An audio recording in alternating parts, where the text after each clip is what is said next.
Today we will learn pharmacognosy of hemp. In this session we will learn synonym, biological source, geographical source, cultivation and method of preparation of hemp fibers, chemical constituents and uses of hemp fibers. Hemp को cannabis बोलते हैं, इसको marijuana बोलते हैं या गांजा बोलते हैं. Because ganja, marijuana, all these are obtained from the plant cannabis. इसको कई जगह पे चरस भी बोलते हैं. So the synonyms for hemp: cannabis, marijuana, fibers, abaca, manila, etc.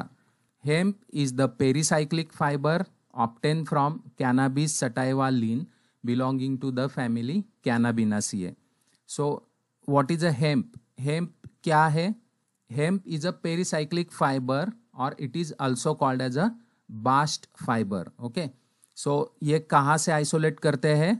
It is obtained from the cannabis sativa line. So this is the name of the plant and it belongs to the family Cannabinaceae. Hemp is grown at any altitude from Norway to the equator. The raw materials are imported from China, Hungary, America, Germany, Switzerland, Australia, Canada, France and Norway. इसका मतलब यह है कि जो hemp है वो cultivate कहाँ पे होता है? Almost in all countries which is having a tropical or temperate region. So like countries like China, Hungary, America, Germany, Switzerland, Australia, Canada, France and Norway. All these countries are cultivating the hemp. The plant is native to India and Persia, but over the last 6,000 years, it has been cultivated in nearly all temperate and tropical countries of the world and is likely to be one of the oldest non-food crops known. तो ये जो hemp है it is known as one of the oldest non food crops. ठीक है. It is native to India and Persia, लेकिन last 6,000 years में ऐसा हुआ है कि it is cultivated in nearly all temperate and tropical countries. That means where the temperature is in between or at a higher level. So all those countries in this world are cultivating the plant hemp. The hemp plant. Hemp is a plant from which bast fibers can be extracted from the stems of the plant. So hemp plant जो है उससे ये bast fibers या pericyclic fibers निकालते हैं और उससे hemp fibres बनाए जाते हैं.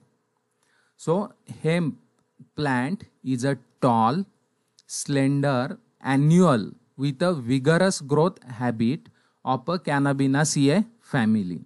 तो ये जो हेम्प प्लांट है वो ऊंचे कद का होता है, slender annual and which is a vigorous growth habit. ज़्यादा जल्दी वो ग्रोथ हो जाता है. And it belongs to the Cannabinaceae family. The plant is most commonly recognized by the shape and pattern of its leaves. तो plant identify करने के लिए उसके leaves ही काफ़ी है, क्योंकि उसके leaves का pattern उसकी identity बनाता है. तो we can identify hemp plant by the shape and the pattern of the leaves. Hemp plant stems are furrowed externally, hollow and can range from 5 to 25 mm in diameter. Actually, the hemp fibers are obtained from the stems and therefore it is important to study about the stems. And when grown at a high plant population, they do not branch, and so when grown for fiber production, the seeds are planted closely together. The height achieved by a hemp plant can range from 1 to 5 meter at a harvest. तो जो height hemp plant achieve करता है, it is ranging from 1 to 5 meter and it depends upon the name of the cultivar and the environment which is there. The fibers are obtained by subjecting the stalks to a series of operations including rating, drying and crushing and a shaking process that completes separation from the woody portion, releasing the long, fairly straight fiber or a line. Hemp fibers prepare करने के लिए rating, drying और crushing and shaking process का इस्तेमाल किया जाता है. इसके बारे में हम नेक्स्ट स्लाइड में डिटेल्स में देखेंगे. The fibre strands usually over 1.8 meters long are made up of individual cylindrical cell with an irregular surface. ये fibre strands around 1.8 meters long होते हैं. इसका मतलब 5.8 feet लॉन्ग, और वो उसमें इंडिविजुअल सिलेंड्रिकल सेल्स होते हैं with an irregular surface. This is the traditional method. इस मेथड में the first part is cultivation. sow the seed densely to produce tall, slender stems that contain a greater amount of fine fibers. तो सबसे पहले क्या करते हैं? Cultivation करते हैं. The second step is harvesting. Harvesting कब करते हैं? It takes place after flowering but before the seed sets. इसका मतलब जब फ्लावरिंग हो जाती है उसके बाद में हम हार्वेस्ट कर सकते हैं. मतलब हम वो स्टॉक्स या स्टेम हम नेक्स्ट प्रोसीजर के लिए निकाल सकते हैं. तो it takes place after flowering, लेकिन उसमें एक ध्यान रखना है, it should be collected before the seeds set, because अगर एक बार सीड सेट हो गए तो the fibres tend to become more coarse around the time of seed formation. The next procedure or next step is a rating process. Now इसमें क्या होता है? The breakdown of the pectin that bind the hemp fibers. ठीक है, क्योंकि जो pectin इसके अंदर होता है that is in hemp fibers, it will bind to the hemp fibers, और उसकी वजह से it is difficult to release the hemp fiber. तो we don't want pectin in the final product. Therefore, we have to remove. So, how to remove? We have to remove by the rating procedure. और इस procedure में क्या होता है? Naturally occurring bacteria and fungi और chemicals.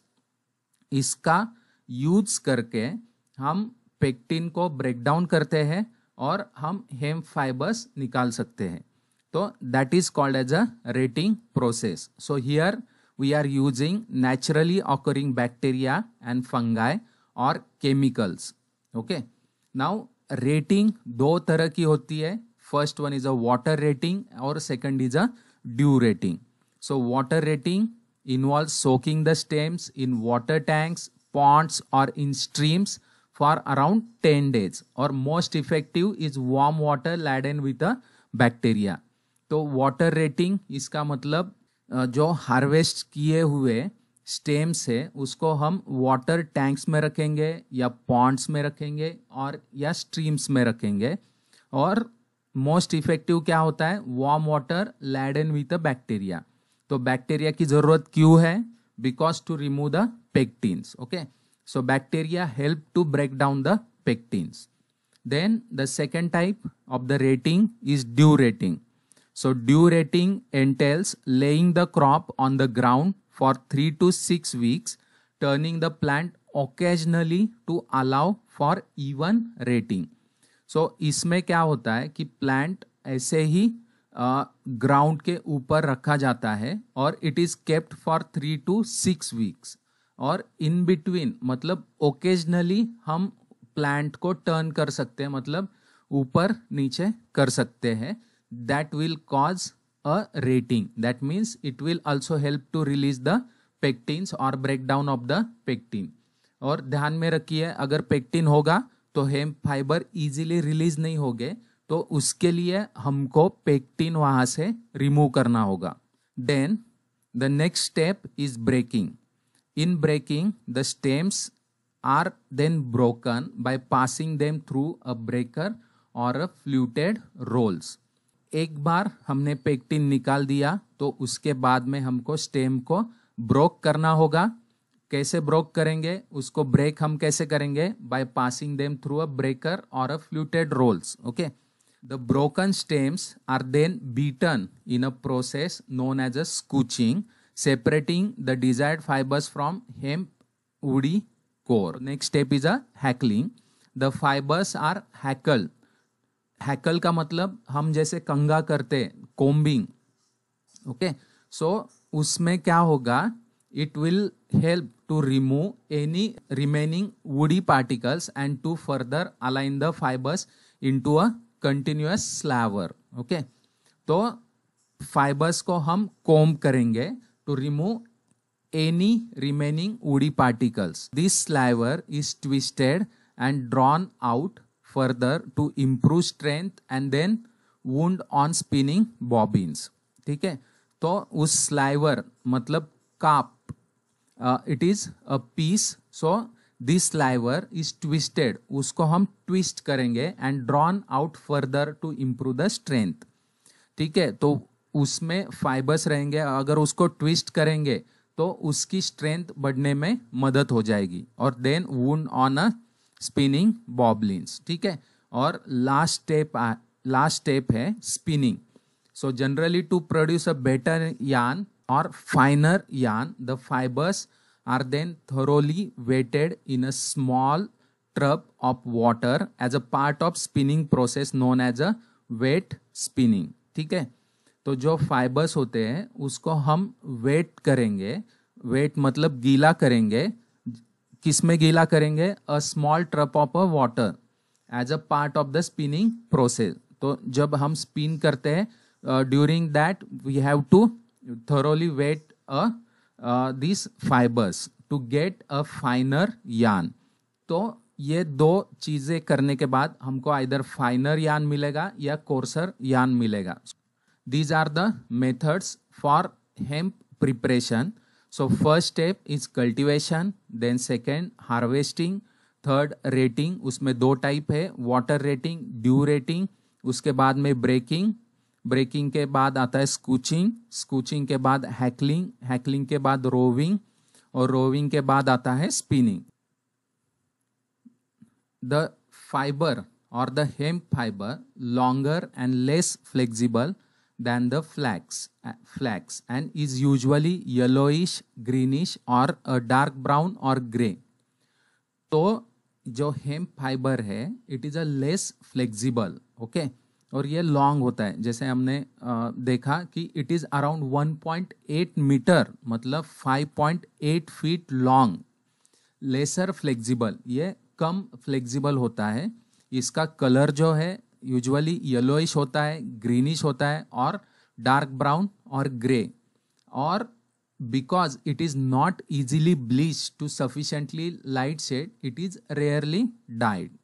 ये जो hemp fibre है it is a strong fibre and durable.